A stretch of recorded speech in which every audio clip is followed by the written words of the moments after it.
بسم اللہ الرحمن الرحیم۔ بسم اللہ الرحمن الرحیم۔ السلام علیکم دوستو، حضرت الیاس علیہ السلام جب حضرت خرقیل کی وفات ہوئی اور بنی اسرائیل کی بادشاہی ملک شام میں بکھر گئی، ہر ایک نے گمراہی کی راہ اپنائی اور تورات کے حکم کو بھلا دیا۔ بت پرستی ان میں عام ہو گئی۔ ان مشرک بادشاہوں میں سحر بالبک کا بادشاہ بڑا بت پرست تھا کہ ایک بڑا بت جو 20 گز لمبا تھا، اس کا نام بال تھا۔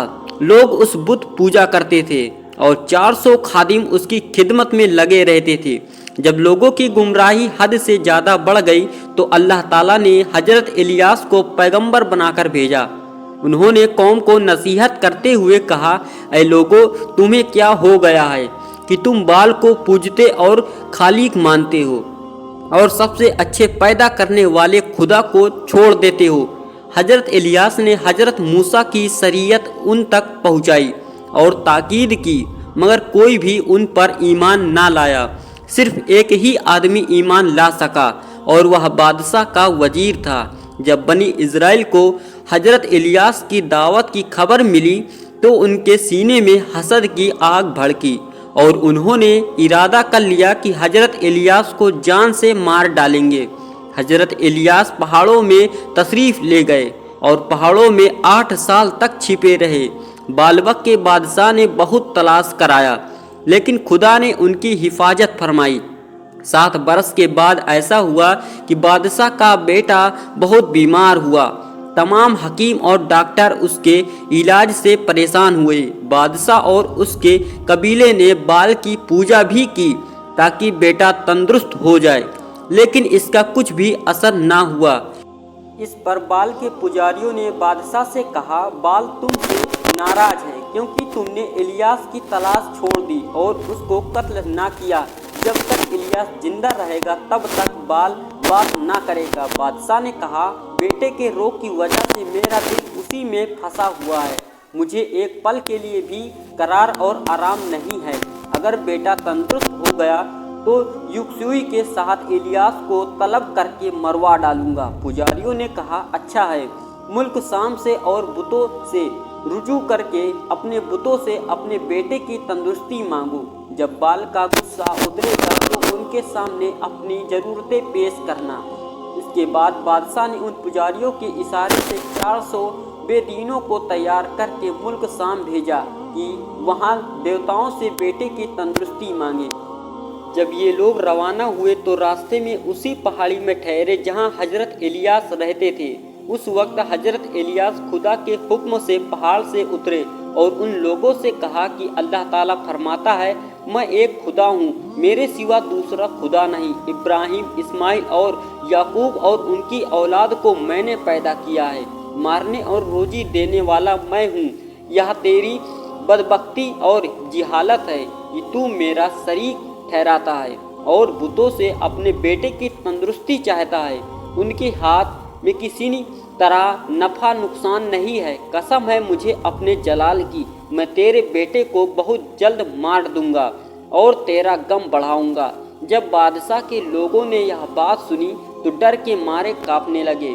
ان کے دل پر ایسی ہیبت چھائی کہ وہ پاگلوں کی طرح الٹے اپنے ملک کو پھرے اور حضرت الیاس کا پیغام بادشاہ کو پہنچایا۔ اس ظالم نے حضرت الیاس کے قتل کے لیے قوم کے 50 مشہور آدمیوں کو بھیجا، لیکن اللہ تعالیٰ نے حضرت الیاس کو بچا لیا اور حضرت الیاس کی دعا سے 50 آدمی آسمانی آگ سے بھسم ہو کر رہ گئے۔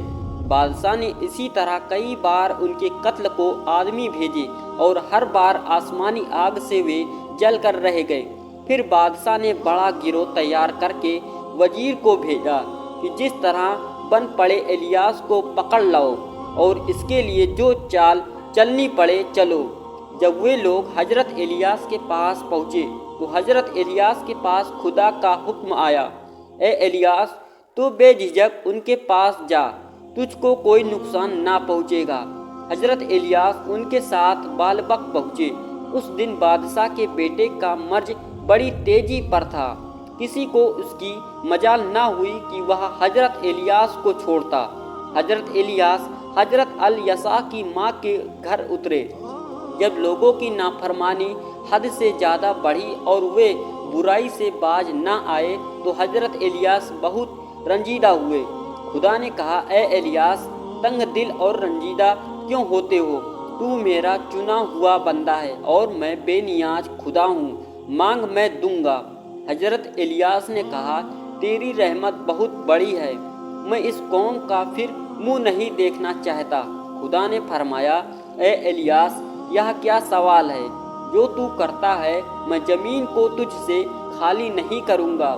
سارے لوگوں کی بھلائی تیرے وجود سے ہے، کوئی اور سوال مجھ سے کر۔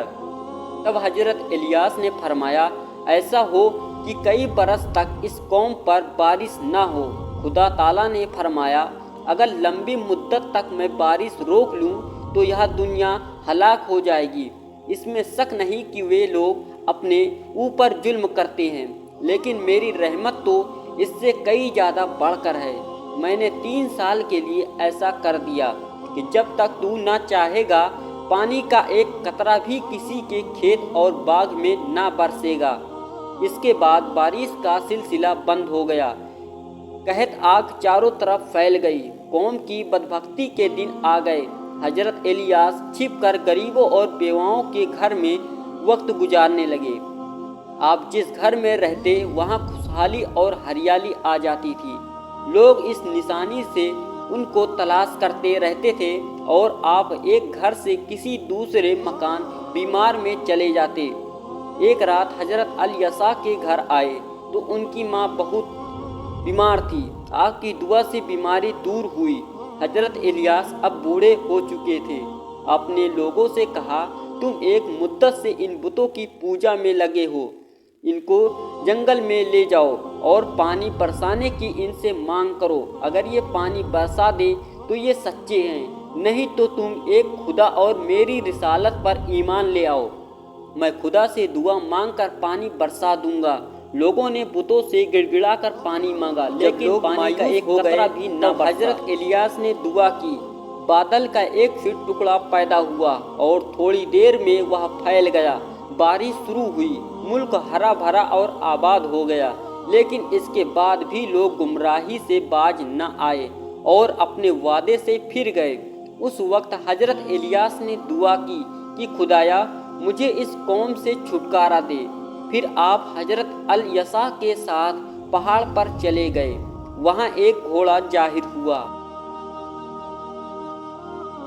حضرت الیاس اس پر سوار ہوئے اور الیسع کو اپنا خلیفہ مقرر کیا۔ آپ نے منہ پر چادر ڈالی اور پھر لوگوں کی نگاہوں سے غائب ہو گئے۔ کہا جاتا ہے کہ 4 پیغمبر اب تک زندہ ہیں، عیسیٰ اور حضرت ادریس تو آسمان میں، اور خضر اور الیاس زمین میں۔ دوستو، ایسے ہی ویڈیوز دیکھنے کے لیے ویڈیو کو لائک کریں، چینل کو سبسکرائب ضرور کریں۔